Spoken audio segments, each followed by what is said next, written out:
హైదరాబాద్ పట్టణంలో నీటి ఎద్దడి నేపథ్యంలో కంది శ్రీనివాసరెడ్డి నేతృత్వంలో కాంగ్రెస్ పార్టీ తాజా మాజీ కౌన్సిలర్లు జిల్లా కలెక్టర్ను ఛాంబర్లో కలిసి సమస్యను విన్నవించారు.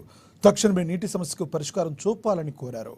పట్టణంలో గత 30 సంవత్సరాల నుండి ఎన్నడూ లేని విధంగా నీటి ఎద్దడి కొనసాగుతుందన్నారు.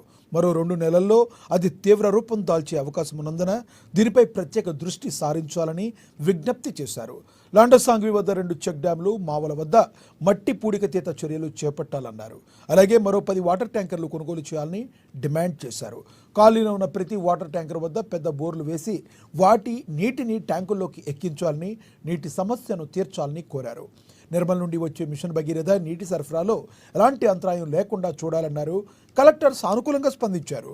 మరో 5 ట్యాంకర్లు మున్సిపల్ ద్వారా కొనుగోలు చేసి ఆరెంజ్ చేయాలని ఆదేశించినట్లు కౌన్సిలర్లు తెలియజేశారు.